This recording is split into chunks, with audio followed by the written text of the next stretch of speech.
What's going on, guys? My name is Josh, and in today's video I'm going to be showing you 5 simple yet effective music video effects that you can create without using any third-party plugins.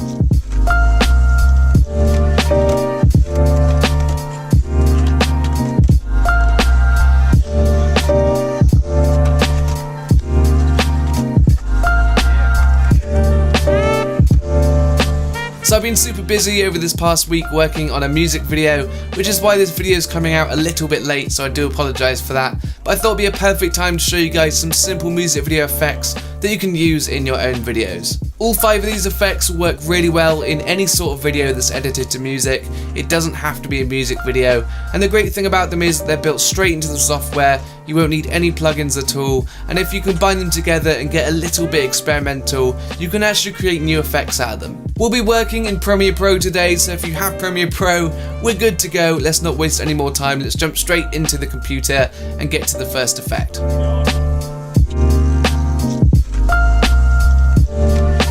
Okay guys, so up first we've got zooms. I really like this effect. In fact, I use these quite often. They're really nice and simple. You can use them in multiple different ways, and they're just a great way of punching in on the action or the subject in your scene. So I've got a few clips here from a club video that I filmed. Clearly this isn't a music video, but like I said before, all of these effects work really well on any sort of video that's going to be edited to music. So first of all, I like keeping all of my effects on adjustment layers when possible. It makes it much easier because you can just drag them throughout your project. You can easily keep track of where your effects are, you can easily duplicate them, and you can also affect multiple clips at the same time. So if we come over here to the project panel, go down to the new item button, click on adjustment layer, press OK, and then we're just going to click and drag that over our selected clip and scale it down so it's the same size. So to create our zoom effect, we're going to come over here to the effects panel, type in transform, click and drag that over onto our adjustment layer, and we're going to be working with these scale keyframes here to create our zoom effects. So let's start off by creating a standard slow zoom in or zoom out, kind of what you'd imagine when you hear the word zoom. So if we make a keyframe by clicking the stopwatch for scale, change that to whatever you want. I'm going to put it to 150, and then move forward in your timeline a little bit. Click the reset parameter button here to put it back to 100. Click and drag that keyframe to the end of the layer, and then if we play this section of the video out now, you'll see we've got a nice slow zoom out on our clip there. Now it doesn't look great, and that's because I'm using handheld footage, which is why I tend not to use this kind of zoom that often. This works really well if you've got a static tripod shot, maybe of the scenario or scene in your music video, or maybe the subject, and you want to make the shot a little bit more interesting with some movement, or maybe bring the viewer's attention to your subject. But like I said, I tend to shoot handheld a lot, so I tend not to use this zoom that often. But that's the first zoom I'm going to show you. If I go ahead and delete these keyframes by clicking the stopwatch again and reset them back to how they were before, the main sort of animated zoom I would use is a bit quicker than that. So if I go forwards in my clip a little bit, maybe to there, make a keyframe again, go forwards 2 frames with the right arrow key on my keyboard, put it back to 150, and now if I play through that now, you'll see that we've got a nice, quick, punchy animated zoom that quickly just punches into the action. It's still animated, so it doesn't look too sharp, but I like to use this one a lot more often than the first one I showed you, mainly because it works best with handheld footage. We can make this a little bit better by going down here and unchecking use composition shutter angle and putting in our own shutter angle, anything from 90 to 360. I'm going to do 180 for this example. And now if we play through this again, it's very subtle, but you can see there's a nice bit of motion blur on our zoom there now that makes it a lot more smooth and just nicer to look at. So like I said, I use this zoom a lot more often than the first one, but this next one I'm going to show you is probably the one that I use most often. So if I go ahead and delete these keyframes again, we're not going to use any keyframes for this one, we're just going to keep it 150 for this, zoom in on our timeline a little bit. Now if I go to just where his arms fully extend there, and I scale this down to there, now if I play this through, it's like an instant punch-in zoom. This is the one that I tend to use the most. It works really good on drops and beats in the song. And say you had a beat here that you want it to start at, and you had another beat down here. If you scale that down, and we play through that again, it's going to punch in and punch out on the second beat. I really like this sort of zoom. It's much more exaggerated and sudden, but I think it works really well for the sort of music video work and club video work that I do. Obviously the other ones might work a little bit better for your situation, but finally I'm going to show you how you can take this one a little bit further. So if we right click on this track here and go to add track, then hold down Alt on our keyboard and click and drag our footage up to duplicate it, go back on our adjustment layer, click on the transform effect we created already, press Ctrl and X to cut that, and then go on our duplicated footage, press Ctrl and V to paste it, and then we're just going to scale that down to the same size as the adjustment layer, hide the adjustment layer track, and if we play through that now, you'll see it's exactly the same, nothing's changed, but we're going to change it now by messing with the opacity. So if we change the opacity down to 50%, and now I play through it, you're going to see we've got the same sort of snappy zoom, but it's got a more ghosty effect to it. I like using this one a lot as well. It makes the clip a lot more interesting, and you can mess around with the position on this if you want to make a ghost in front instead of like from the center.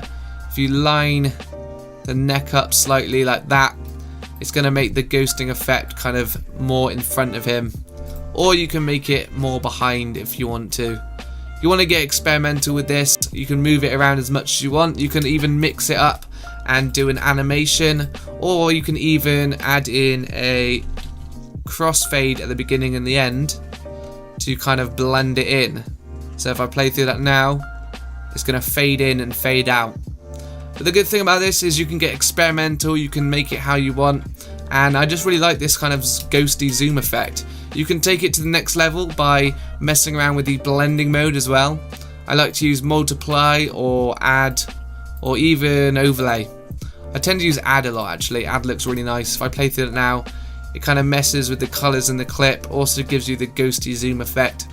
But yeah, all of these zooms are for different situations. Some won't work best for yours, some will work better for yours, and it's all about experimentation and just messing around with the zooms to get them how you like them. So that's a few different ways you can use zooms. We're going to move on now to the next effect.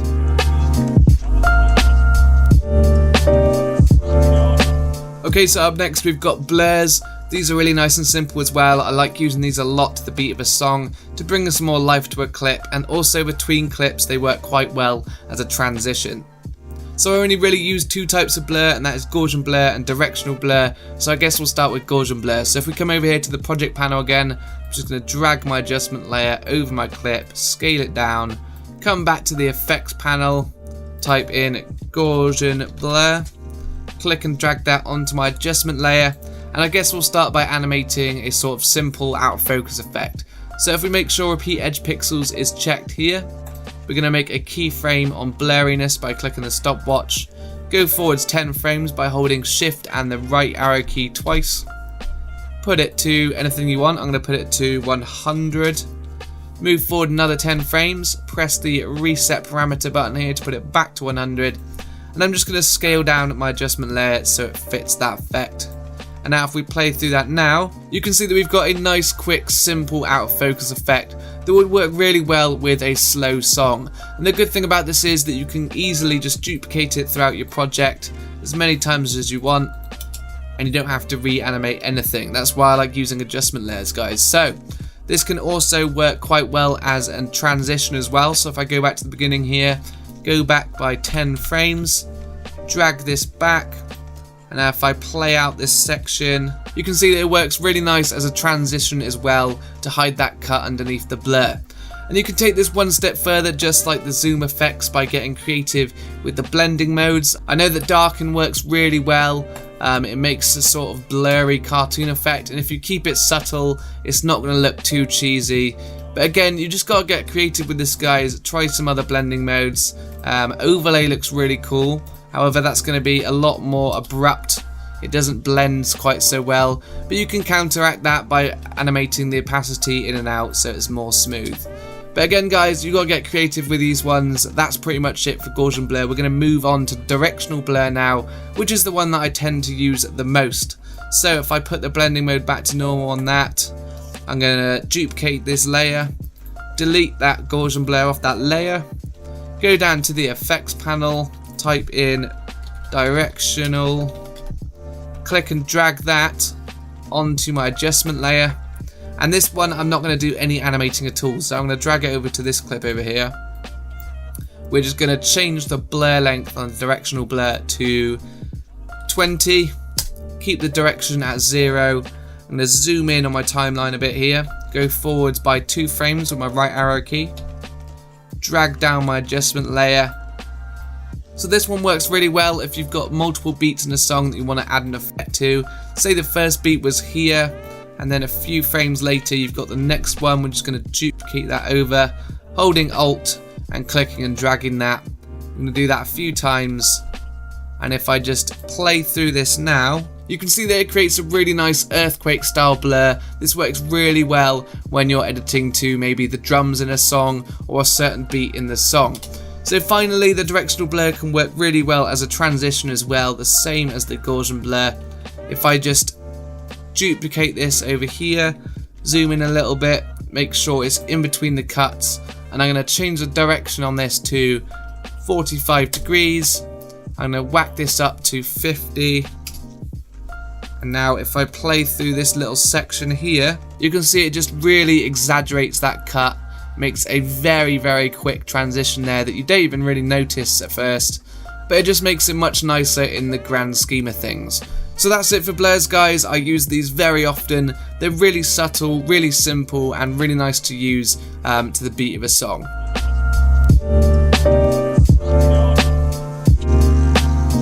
Okay, so up next we've got ghosting. This is another nice and simple one. It works really well when you've got a lot of movement in your clip. You can do it in multiple different ways, and you don't even have to use an adjustment layer. So we're going to use this first clip right here. All we're going to do is we're going to hold Alt on our keyboard. We're going to click and drag it up to duplicate it. And the easiest way of making this effect is by right clicking on the duplicate, going to speed. We're going to put this down to about 80%.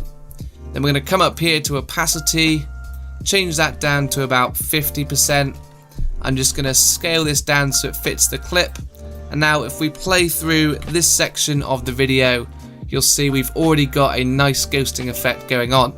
Now this is a sort of effect where you want to keep it slow and subtle. You don't want it to last too long because it can get quite overwhelming. So I'm going to scale this down a little bit, something like that. So if I play through that now, it comes in, it goes straight back out like that. Now you can make this even smoother by coming over to the effects panel, putting some crossfades on it, like this. Just drag that over, scale that down, drag another one onto the end, scale that down. Now if I play through this again, we've got a nice fade in and a fade out to our effect. So that's the first way of doing a ghosting effect. It tends not to be the way that I use too often. So if I move this out of the way, I'll show you the way that I usually do it. So if we hold Alt again, click and drag up to duplicate it, then I press Y on my keyboard for the slip tool. We're going to click and drag to the left on our duplicated clip to go back a few frames.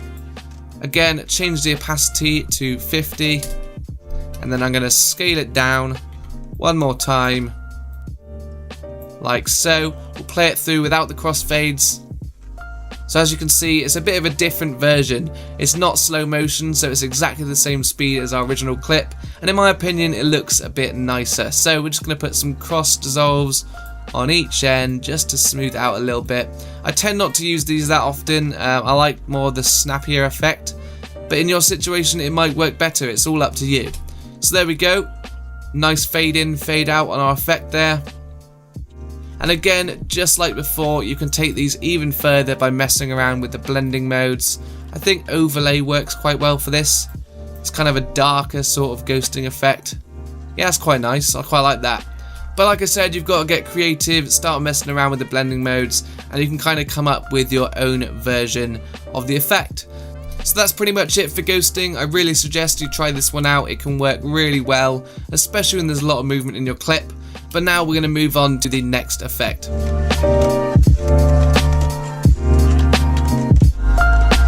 Up next we've got mirroring. This is definitely not a subtle effect and not one that I use that often, but every now and then in the right situation it can work really well. It creates some really abstract effects and you can actually get really creative with it. So if we come down here to the project panel again, grab our adjustment layer, just put that on top of our clip, scale it down, come back over to the effects panel, type in mirror, we're going to drag that onto our adjustment layer.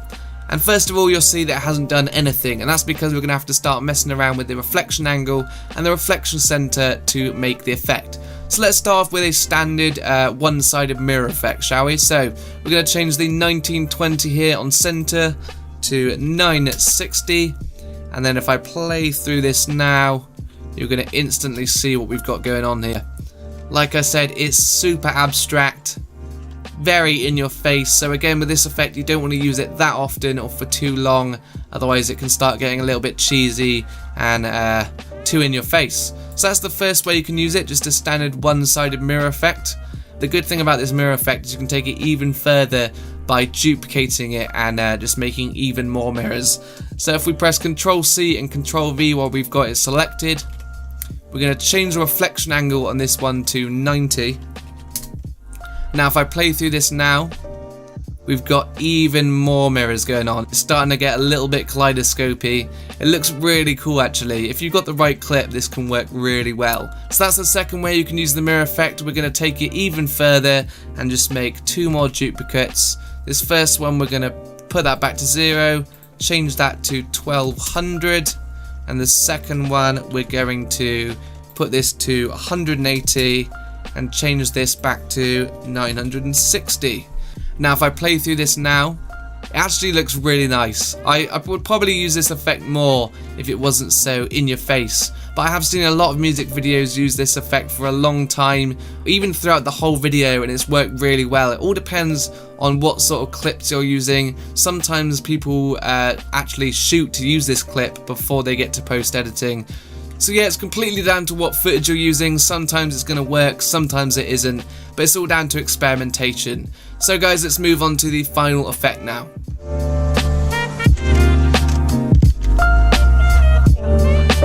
Okay, so finally we've got flickers. This is one of my favourite effects. It works really well when you're editing to a fast beat in a song, and you can pretty much use it with any effect as well, which is really nice and helpful. So the most standard flicker you'd usually see is probably a black flicker, so let's start with that one. So if we come down here to the project panel again, click on the new item button, go to color matte, press OK, make sure it's on black, press OK again. We're just going to call it color matte for now.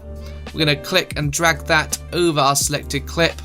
We're going to scale it right down because we don't want it to be too long. I'm going to zoom in on it here, and then all we have to do is press C on our keyboard, the razor tool, and pretty much just make a cut on every frame like this. You can do it on every 2 frames if you like, but I like keeping it on every frame. So all we have to do then is hold shift on our keyboard and select every other one like this. Make sure you don't click on the edge like that because it will deselect them, and that is really, really annoying. Then all you have to do is right click, untick enable. So if I zoom out and play through this section of the video now, you'll see that we've got a really nice fast black flicker going on there. So that is the most simple way you can use a flicker. If you want to change the color of it, all you have to do is come down here to the project panel, double click on the color matte. You can change it to whatever you want. Let's do white. So if I play that through now, we've got a white flicker going on.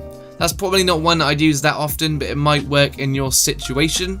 So if we want to make a white flicker that isn't too in your face, let's move all of this out of the way over here. Bring in our color matte again whilst it's still white. Scale it right down like this. And then this time, before we start cutting it, we're going to change the blending mode to overlay. Let's bring the opacity down to 50%. And then let's go ahead, press C on our keyboard and start cutting this all again like that. Select every other one, simple as that. Oops, see, I just clicked on the edge there and it deselected everything. That is so annoying. There we go, right click, untick enable, and now if I play through this now, you're going to see we've got a much more subtle kind of white flashing effect there that kind of looks like it was actually in the room. So that's how you can do it with color mattes. Let's move this out of the way again. I'll quickly show you what you can do with effects now. So if I bring in an adjustment layer just like that, scale it right down. Let's say we want to do it with a blur.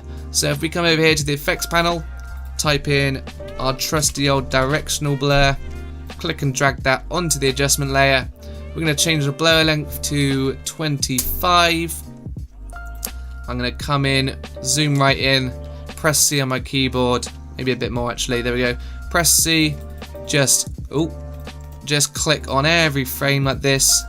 This one might be a bit intense because it's quite long. Probably should have scaled it down a little bit more, but oh well. Then we're going to select every other one by holding shift, like this. Make sure you don't click on the edges so you don't annoyingly deselect everything. Right click, untick enable. I'm going to zoom out and we'll play through this now. And there we go, we've got some crazy looking earthquake kind of blur flicker effect there. So like I said, you can get creative, you can use this with pretty much any effect. I've used it with zooms, I've used it with blurs, I've used it with flashes and color mats like I showed you before. And this is why it's one of my favorites, because it can be so versatile. You can just easily duplicate it throughout your project where you want it to be. You can also select it all and then right click and press enable again, and that's going to swap round which ones are disabled, just in case it fits better with your beat in your song. Look how crazy that effect is right there. That's really cool. But anyway guys, that is pretty much it for the flicker effect. It's nice and simple. All of these effects are really nice and simple, and some of them are subtle, some of them aren't so subtle. You just got to pick the right ones for the right situations and not overdo it. So anyway guys, that is all 5 music video effects I have for you in this video. I hope you guys found this helpful. If you did and you want to show me some support, please drop a like on the video. Let me know down in the comments section below if you've got stuck at any point or if you have any questions, and I'll do my best to answer them. Also feel free to let me know down in the comments if you have any suggestions for future tutorials you'd like to see me do. Subscribe if you haven't already, and make sure you've hit that bell button as well, otherwise YouTube will not tell you when I've uploaded. And I will see you in the next video.